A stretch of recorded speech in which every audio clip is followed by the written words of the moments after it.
Quem já leu quadrinhos da DC e da Marvel, certamente está ligado da frase que nenhuma morte é definitiva. Quando vem aquela notícia, a Marvel vai matar o Capitão América, todo mundo sabe que essa é uma morte para vender quadrinho e que não vai ser definitiva. Foi assim com o Batman, o Superman, a Mulher Maravilha, Lanterna Verde, Hal Jordan, mas de vez em quando a DC dá umas loucuradas e decide realmente fazer com que a morte seja definitiva. E no vídeo de hoje a gente vai fazer um grande balanço da história da DC, recuperando todas as mortes que foram definitivas. Vamos passar pelos personagens que morreram e seguem mortos na continuidade principal da DC até hoje, e também vamos falar das mortes que foram definitivas por muito tempo, e depois de 30, 40 anos, a DC decidiu voltar com certo personagem. Beleza, gente? Tem muito assunto nesse vídeo, roda a abertura e vamos lá!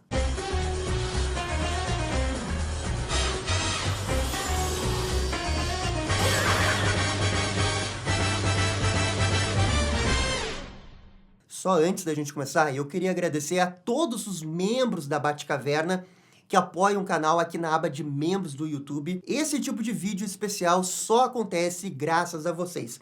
Então, muito obrigado. Se vocês querem mais vídeos desse jeito, considere também de apoiar a Batcaverna aqui na aba de membros. Valeu, gente. Muito obrigado. Tamo junto. A primeira morte definitiva que eu vou citar aqui é a morte recente mais importante, que é a morte do Alfred nas HQs do Batman do Rebirth, quando o escritor era o Tom King. A morte dele aconteceu em 2019, no arco Cidade do Bane. É o próprio Bane quem mata o Alfred na presença do Damian Wayne, quando o Bruce não estava em Gotham City. Isso é algo que depois o Bruce vai ficar se culpando pelo que aconteceu. O detalhe dessa morte é que quando ela aconteceu, muitas pessoas realmente não acreditavam que seria uma morte definitiva. Ah, a DC matou o Alfred aí, mas daqui a pouco ele volta. Até porque na Era de Prata, o Alfred também morreu e foi ressuscitado logo depois. Essa não foi a primeira morte do Alfred. Então se imaginava que a DC fosse eventualmente trazer o Alfred de volta. Afinal, é o Alfred um dos pilares do Batman. É como matar a Tia May nas HQs do Homem-Aranha. Podem até matar, mas sempre trazem esses personagens de volta. Só que nesse caso, o Alfred realmente continuou morto. E nunca trouxeram ele de volta. Passados mais de 6 anos desde então, e com diversos escritores assumindo as HQs do Batman, e isso nunca mudando. É claro que o Alfred continua aparecendo em HQs Black Label, de universo alternativo. De vez em quando ele aparece nas HQs do Batman num flashback ou algo do tipo. Mas na linha do tempo principal, na continuidade atual, ele não voltou. E até esse momento, essa é uma morte definitiva do universo da DC. Saindo do Alfred e indo para um não tão conhecido assim, a gente tem o Don Hall, conhecido também como Columba. Ele é o irmão mais novo do Hank Hall, e por muitos anos eles fizeram a dupla Rapina e Columba no universo da DC. Só que quando aconteceu o arco Crise nas Infinitas Terras, o Don foi uma das vítimas que acabou se sacrificando heroicamente para proteger a Terra. E depois da saga Crise nas Infinitas Terras, uma nova personagem acabou virando a Columba, que era a Dawn Granger. E ela sim se tornou muito mais conhecida do que o Don Hall. O mais impressionante dessa morte do Don Hall é que a DC, editorialmente, realmente entendia como uma morte definitiva. Tanto é que aconteceu algumas sagas que ele poderia ter voltado. E isso fica muito evidente na saga O Dia Mais Claro, que é um desdobramento da mega saga A Noite Mais Densa. Nessa saga, o Deadman, que está com os poderes da Lanterna Branca, cogita em ressuscitá-lo. Mas o espírito do Don Hall se nega a ser ressuscitado, dizendo que ele está muito feliz na vida do além, e que não há mais nada que ele possa fazer na Terra. E ele realmente só foi ser ressuscitado no Death Metal. Mas aquele Donald do pós-crise, esse nunca mais voltou à vida. A próxima morte é a do Superman da Terra 2. Essa talvez seja a morte definitiva mais importante entre todas as mortes da cronologia principal do universo da DC. O Superman da Terra 2 é basicamente o Superman da Era de Ouro. As primeiras histórias do Superman lá da Era de Ouro eventualmente foram encaixadas editorialmente como histórias da Terra 2. Quando aconteceu Crise nas Infinitas Terras, a DC juntou apenas uma Terra, Mas o Superman da Terra 2, a Lois Lane da Terra 2, o Alexander Luthor da Terra 3 e o Superboy da Terra Prime foram recompensados sendo levados para uma espécie de dimensão separada, que não era nem o céu nem o inferno. E durante muitos anos no pós-crise, esse Superman da Terra 2 permaneceu nesse universo, até que a DC decidiu fazer uma certa saga chamada de Crise Infinita. Nessa saga, o Superboy Prime não aguenta ficar mais nessa Terra alternativa e ele dá um jeito de conseguir sair com aquele mega soco que é muito infame. E então, basicamente, todo o universo da DC precisa impedir tanto o Superboy Prime quanto o Alexander Luthor. E é durante o grande clímax dessa saga que a gente tem a luta do Superman da Terra 2 contra o Superboy Prime. E essa batalha é muito épica, digna de dimensões de Dragon Ball Z. Eles ficam atravessando vários planetas até que chegam no planeta Mobo, aquele planeta Lanterna Verde. Superman da Terra 2 luta bravamente, vence o duelo, só que também morre ao final. E esse foi um grande momento da história da DC, porque era o primeiro Superman morrendo. E ele morreu de forma definitiva. Depois a gente teve 952, Rebirth, tivemos Terra 2, mas nunca foi esse Superman. E essa segue sendo uma das mortes definitivas mais importantes da DC. É só também importante destacar que durante a saga Noite Mais Densa, ele chegou assim a ser ressuscitado, enfrentou alguns heróis, mas era aquele ressuscitado em forma de zumbi. Então eu acho que não conta. E ele chegou a aparecer no evento Convergência. Só que esse Superman da Terra 2 é da linha do tempo de antes da sua morte. Então eu também não tô contando como ressurreição. E isso vale para todos os outros personagens que aparecem na saga Convergência. Assim como o Superman da Terra 2, o Batman da Terra 2 teve uma morte definitiva. E que aconteceu no quadrinho Adventure Comics 462. Nessa HQ parece que a gente vai ter só mais uma aventura do Batman da Era de Ouro, mas essa HQ realmente o Batman morre em definitivo. E todo esse universo continua sem o Batman, com o Robin e a Helena Wayne assumindo o protagonismo do vigilantismo em Gotham. E embora essa morte nunca tenha sido desfeita, a gente já viu o Batman da Era de Ouro, da Terra 2, aparecer em outros momentos. Tipo, um personagem da continuidade principal volta para o passado, daí ele encontra o Batman da Terra 2. Mas desfazer essa morte nunca desfizeram. Agora, o próximo da lista é um pouquinho roubado, tá? Eu admito. Eu estou falando do Boston Brand, o Deadman. O Boston Brand é basicamente um fantasma que fica vagando na Terra. A única forma que ele tem de interagir com as pessoas é quando ele consegue possuir elas. Como esse é um personagem que basicamente a sua origem depende dele estar morto, a DC nunca ressuscitou ele. Mas existe um grande asterisco para o Deadman, que é justamente o desdobramento da saga Noite Mais Densa. O Boston Brand, no epílogo dessa saga, é ressuscitado pela entidade da Luz Branca. Então a gente tem aí basicamente 40 anos de história que o Boston Brand permaneceu morto. Se você quiser incluir o reboot, né, do pós-crise, ele basicamente permaneceu morto até o final de Noite Mais Densa. Só que essa ressurreição do Boston Brand, ela só vai durar até a saga seguinte, que é O Dia Mais Claro. O Boston Brand é o protagonista dessa saga, e ele precisa entender por que ele foi ressuscitado pela entidade da Luz Branca. Ele passa por todo um arco de valorizar a vida, de entender o que ele viveu, para no final da saga ele voltar a ser o Deadman. Então, durante um período muito pequeno, ele foi ressuscitado, mas era só para servir o propósito da Luz Branca. Mas o personagem dele é o Deadman, ele precisa estar morto. Então, a morte dele, por mais que às vezes ele possa voltar à vida temporariamente, vai ser sempre uma morte definitiva. A próxima morte definitiva foi do Mr. Terrific. Mas não estamos falando do Mr. Terrific que todo mundo conhece, que é o Michael Holt. Não, estamos falando do primeiro Mr. Terrific, o Terry Sloan, que era membro fundador da Sociedade da Justiça. A sua morte aconteceu numa HQ da Liga da Justiça de 1979, por um vilão chamado Rei Espírito. O outro Mr. Terrific, o Michael Holt, só foi aparecer na década de 90, em 97. E todo esse período aqui a gente ficou sem o Mr. Terrific. Só que nas HQs dos anos 2000 da Sociedade da Justiça, ele chegou a aparecer numa das histórias envolvendo viagem no tempo.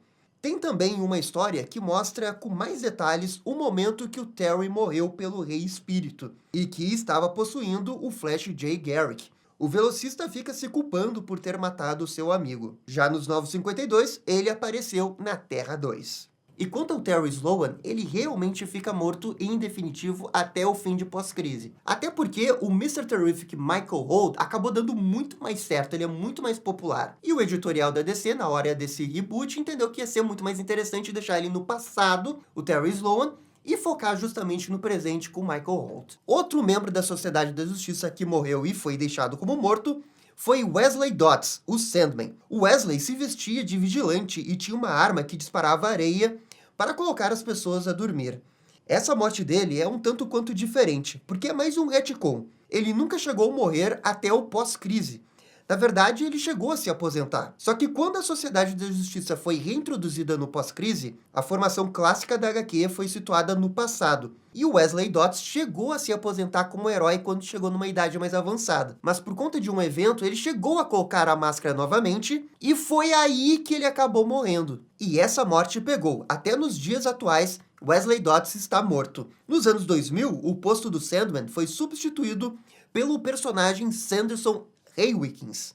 Em 2023, tivemos uma saga chamada Terrores Noturnos, na qual um Wesley Dodds zumbi ajuda o Batman possuído pelo Deadman. A partir de agora, eu vou começar a citar algumas mortes que foram definitivas, mas que não duraram para sempre. E aqui a gente pode colocar uma das mortes mais emblemáticas da Era de Prata, que é a morte do Ferro-Led, da Legião de Super-Heróis. Na década de 60, não era muito comum os heróis morrerem. E quando um morria, naquela época era em definitivo. E entre todas as mortes daquela época da DC, a do Ferro-Led foi uma das mais importantes. O nome real do Ferro-Led é Andrew Nolan.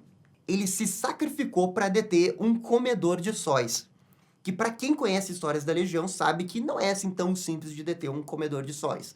E por mais que não pareça importante, essa morte acabou sendo muito importante. Na Legião de Super-Heróis, ele recebeu uma estátua, e foi uma morte definitiva, inclusive depois de pós-crise. A DC também inventou outras formas de trazer o Ferro-Led sem ressuscitá-lo. Existia nos anos 90 uma legião chamada Bat-SW6, que era basicamente membros clonados da Legião, numa situação de paradoxo temporal. Então, existia um Ferro-Led, mas não era o mesmo que morreu. A DC não ousava mudar essa história, porque foi um momento tão importante do editorial da DC matar um personagem definitivo naquela época que ninguém matava personagem definitivo, e isso só foi durar até aquele evento chamado Hora Zero, que foi quando várias origens dos personagens foram modificadas. A DC aproveitou para colocar as histórias da Legião numa outra terra. E aqui sim vemos Andrew Nolan de volta. Importante dizer que é outro Andrew Nolan, mas ainda assim, nesse período, a Terra 247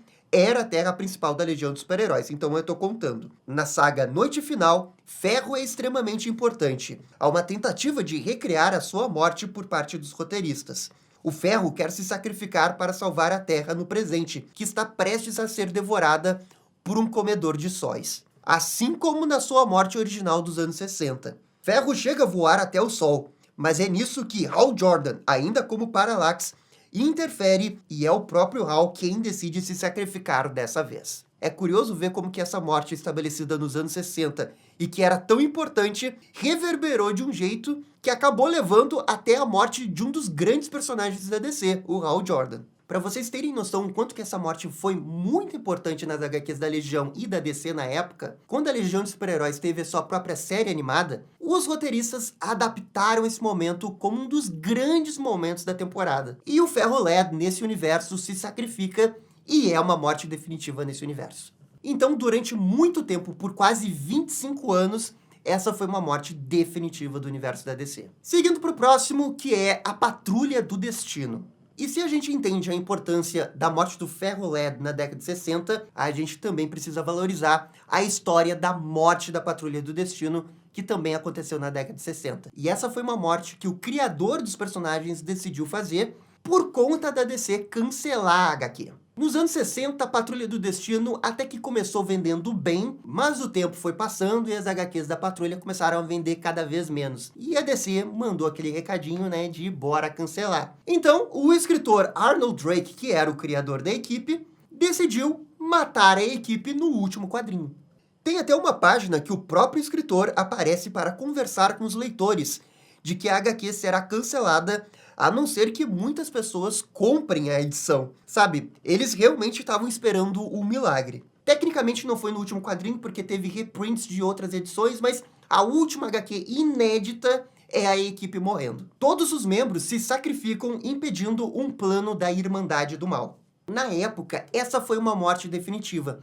Só que ela não durou tanto tempo quanto a do Ferro Ledo, por exemplo. Isso porque, em 77, uma década depois, pouco a pouco foi revelado que os membros da Patrulha do Destino sobreviveram aos eventos da HQ. Para quem leu o quadrinho na época, foi uma morte.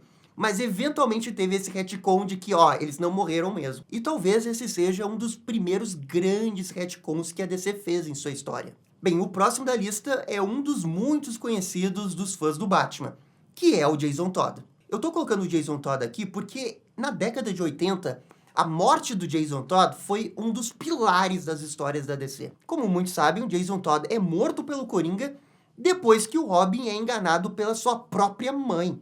A morte do Jason Todd também foi algo definida pelos fãs. Tinha um telefone lá que você poderia ligar e escolher se ele queria morrer ou não. A votação no final foi bem apertada, mas o Jason Todd, quando ele morreu ali, era para ser uma morte definitiva. Tanto é que logo na sequência veio o Robin Tim Drake e nunca houve a necessidade de trazer o Jason Todd de volta. Durante toda a década de 90, ressuscitar o Jason Todd era algo dito como impossível.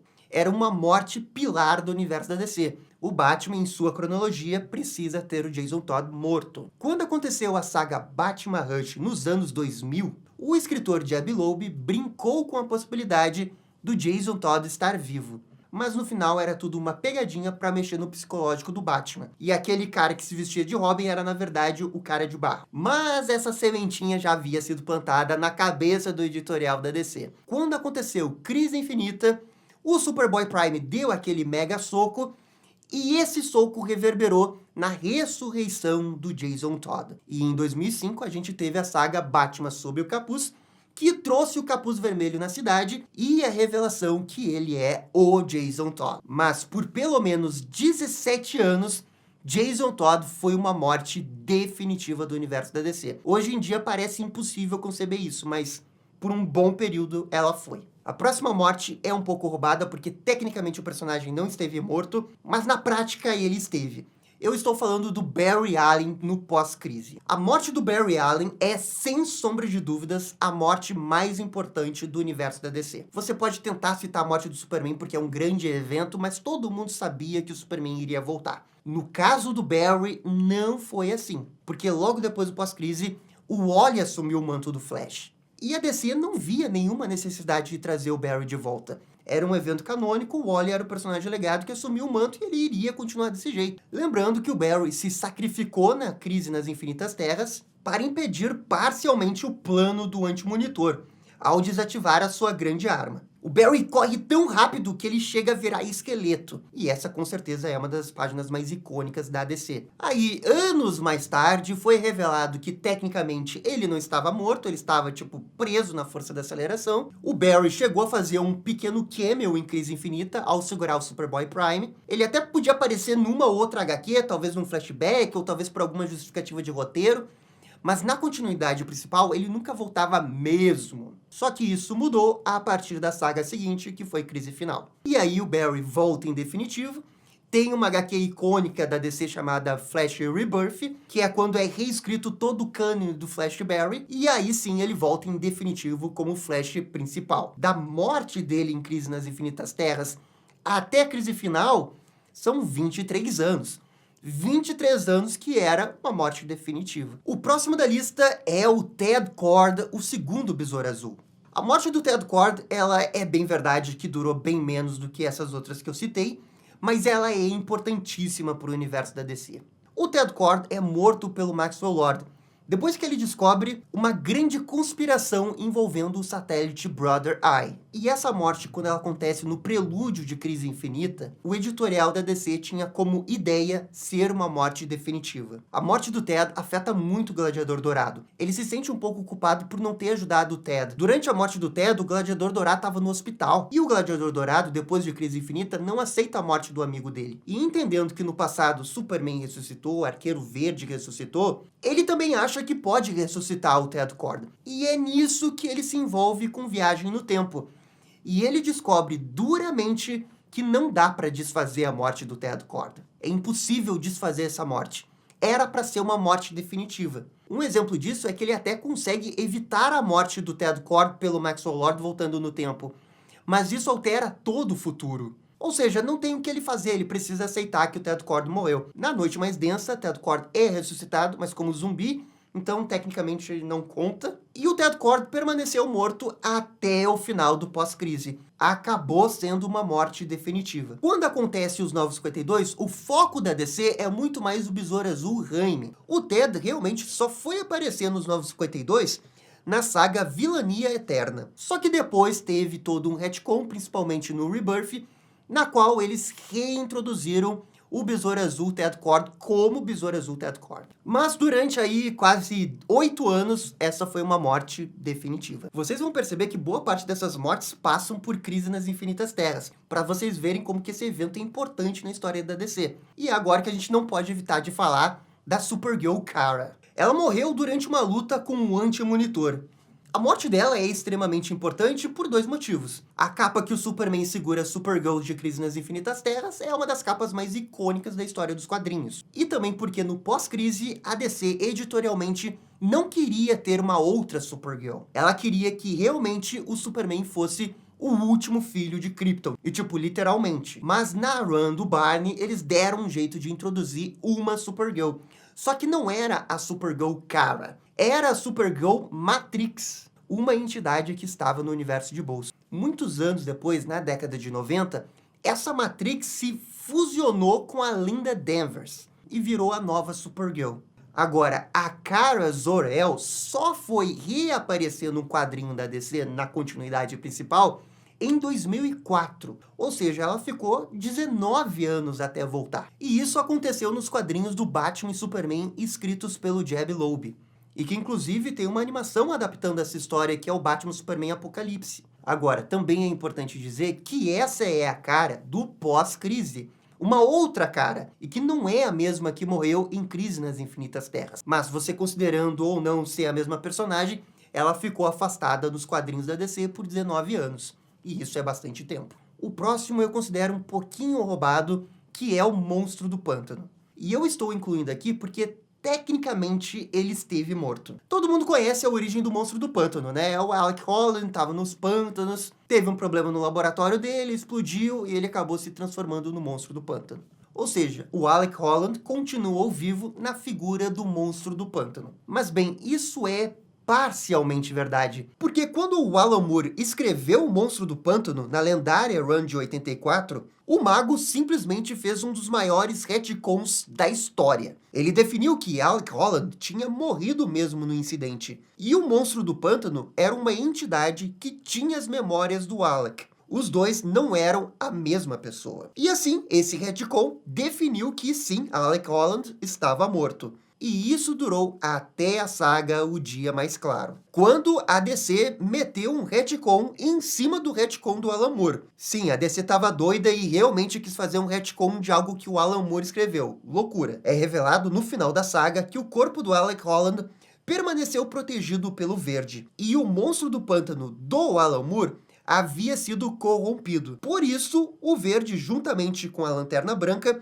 executam um plano para ressuscitar Alec Holland. E agora sim, ele é transformado no Monstro do Pântano. E os dois finalmente são a mesma pessoa. E por mais de 26 anos, Alec Holland realmente esteve morto. E por fim temos Dan Garrett, o primeiro Besouro Azul. A morte do Dan Garrett é de suma importância para o Besouro Azul Ted Kord, porque ele vira um personagem legado do Dan Garrett. o manto dele é imediatamente passado após a sua morte para o Ted Kord. E é por isso que a DC nunca viu realmente a necessidade de trazer esse personagem de volta. Quer dizer, tecnicamente ele chegou a ser ressuscitado numa HQ do Besouro Azul, logo depois do pós-crise, mas isso durou só uma edição, ele volta para o mundo dos mortos. E durante todo o pós-crise, o Dan Garrett segue morto. Apenas no Rebirth houve um retcon que mudou como ele morreu. Ao encontrar o Escaravelho, mais ou menos na época que o Batman apareceu pela primeira vez, Dan Garrett ficou obcecado pelo item.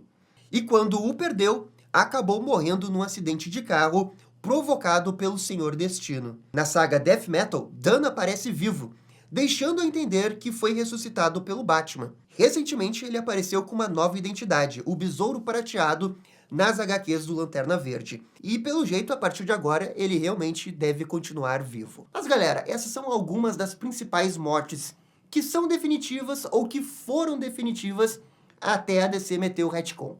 Se vocês querem uma continuação desse vídeo, por favor, comentem aqui. Muito obrigado para quem assistiu o vídeo até o final. Vocês estão ligados? Dá-lhe DC! E esse foi o vídeo conversando das mortes definitivas da DC. E aí, gostaram? Não gostaram? Deixem suas opiniões nos comentários. E se curtiram o vídeo, deixe aquele joinha e inscreva-se no canal para ficar sabendo absolutamente tudo sobre Batman. Obrigado, gente, e até a próxima. Tchau, tchau.